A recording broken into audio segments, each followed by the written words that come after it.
let's try a two-parter and see how that goes. Part 2, number 5. It Follows. Can sex kill you? Yes. Yes. Are you watching, Rachel? Are you watching? Sex can kill you. It Follows is a pretty unique horror movie about basically a killer STD. It's coming to kill you. Literally.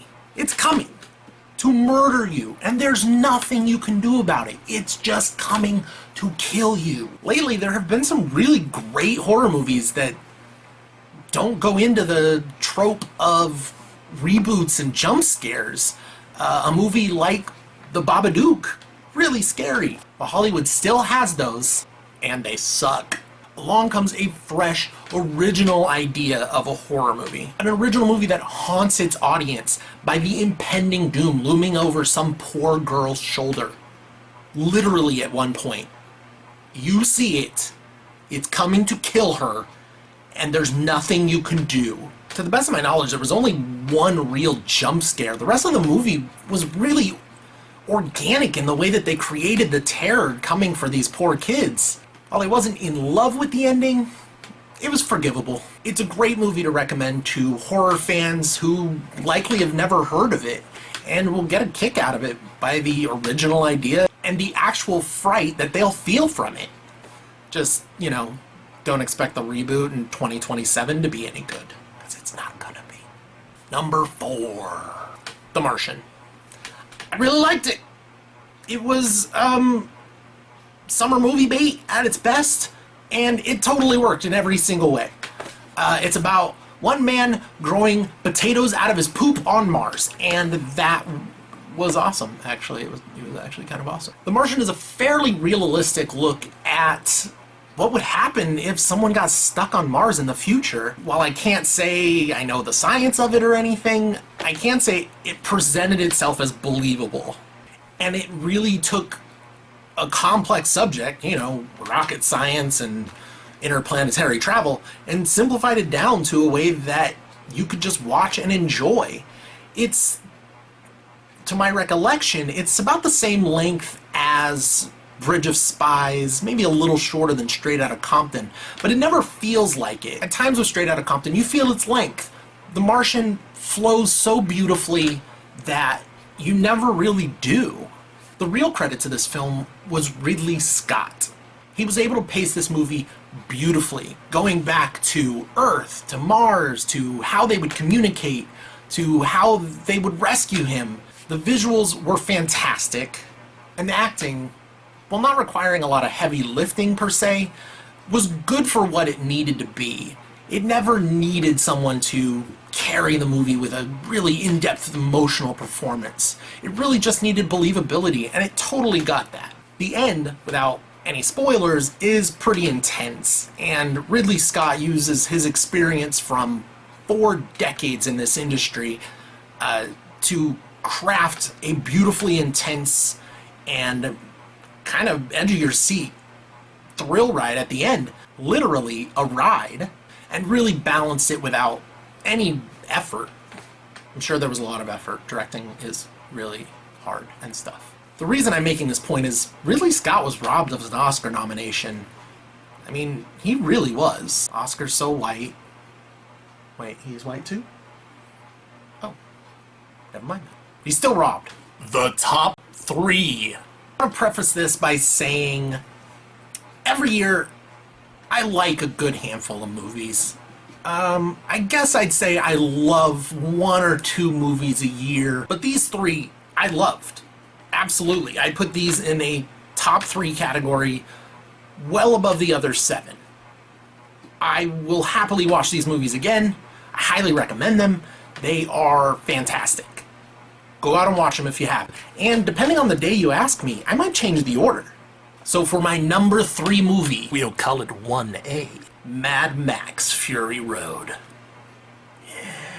Holy ball sacks, kids. This is a movie unlike any other action movie I probably have ever seen before in my life. And trust me, I've seen a lot of action movies. Definitely different than any other action movie in the 21st century. You know, those CGI slop fests that are completely outdated 2 years after their release? I'm Looking at you, George Lucas, and the Star Wars prequels, I hate you.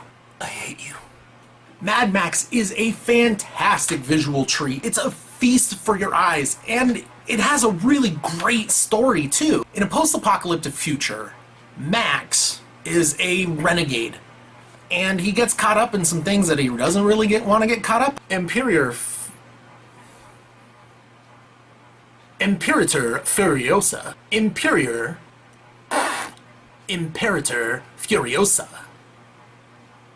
kidnaps Immortan Joe, the evil tyrant of the film, favorite wives, and she is going to free them into the Greenland. But not that Greenland. Insert Greenland image here. The feature attraction of this movie is the practical effects, and they look great. The movie's visuals will stand the test of time decades down the road because there's nothing for them to look outdated from, because they were all done mostly with practical effects. Actual explosions, actual car wrecks. And because of that, they not only look real, because they are, they feel real. So when Max goes headfirst into a pile of sand and spits out a mouthful, you feel for him because you know that tastes gross. At least I do. While Ridley Scott was robbed of a nomination, if George Miller doesn't win the Best Director Academy Award, he will have been robbed. The idea that he can put together all of these amazing special effects, these complex shots, these complex scenes into something that is beyond just merely comprehensible is just masterful. It is a great movie that I will happily watch time and time again. Number 2, or 1B, Creed. It's essentially Rocky VII, continuing the saga of the underdog boxer who we just want to root for. But now he's taking on the underdog son of his former foe and best friend, Apollo Creed.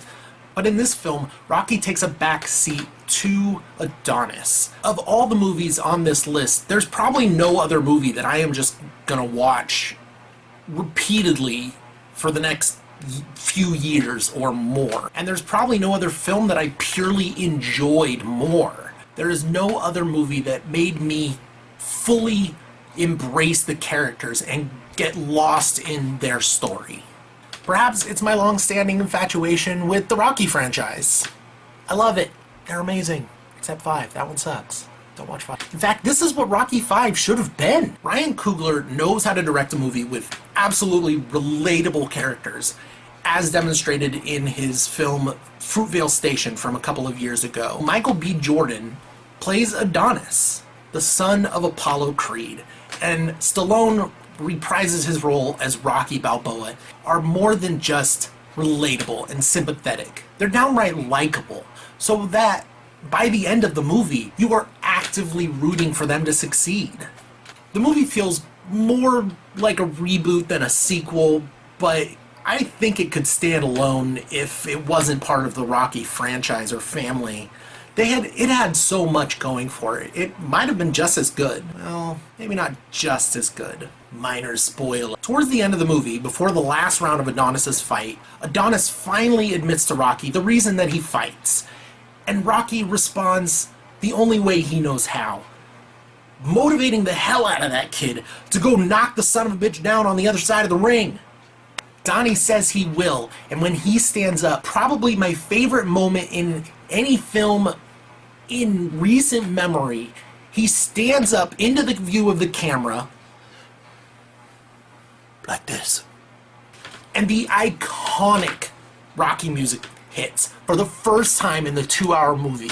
And as a viewer, as a fan, as a red-blooded American, I wanted to stand up and cheer and root for Donnie to go knock that son of a bitch down.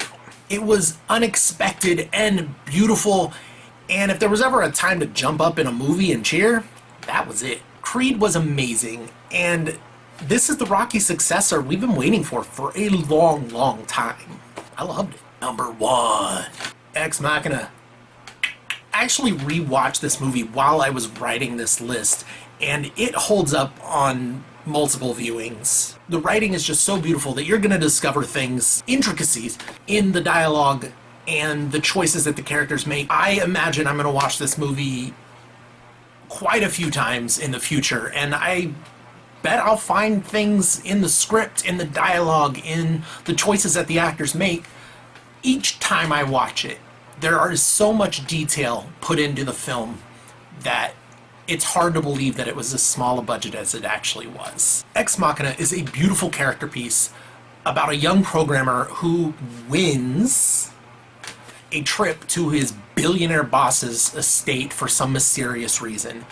The mysterious reason is Ava, a robot girl with seriously advanced artificial intelligence. The four actors in the house do a perfect job relating to one another, pushing one another, and manipulating one another in their own ways.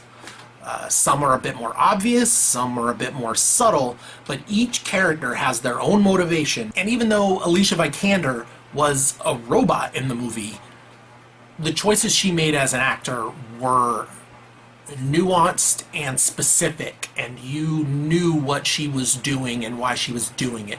But again, that's upon a rewatching, because there's a twist. I see dead people. It doesn't come right away, but when it finally hits, it blew me away. Movies don't trick me. I always feel like, even when there's a good twist, that I have an idea of what's coming. So when it does hit, it doesn't blow me away. It makes me feel like, oh, good job, that's why they did that, that's why, oh yeah, okay, that makes sense, that makes sense. It doesn't mean it's bad, it just means that I've watched way too many movies. But Ex Machina's twist is blatantly in front of you. When it comes out in all its subtlety, it hits hard, like WTF, but if you're paying attention, it has just the same kind of impact. I see dead people. With a really tight script written by Alex Garland, who wrote one of my favorite movies ever, 28 Days Later, really makes you think while you're watching it. Is she or isn't she? Is he really lying? Is this even real? That's actually why I picked this as my favorite movie of the year. The writing. As an amateur writer, more on that later. This is the kind of story that I would love to write. Complex characters, wonderful dialogue, a really great twist, and set in a really unique atmosphere. This is a film that I will happily come back to years down the road when I'm needing inspiration. It's a great reminder to me as a writer, to you as an audience, that there are still really great original ideas in Hollywood.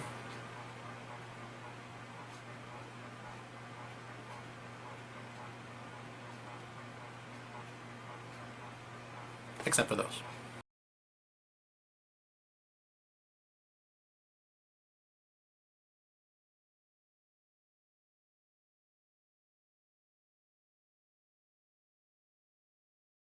So, sorry this was so long. I didn't anticipate it being that long. I kinda just... Since I'm new to this, I don't really know what I'm doing.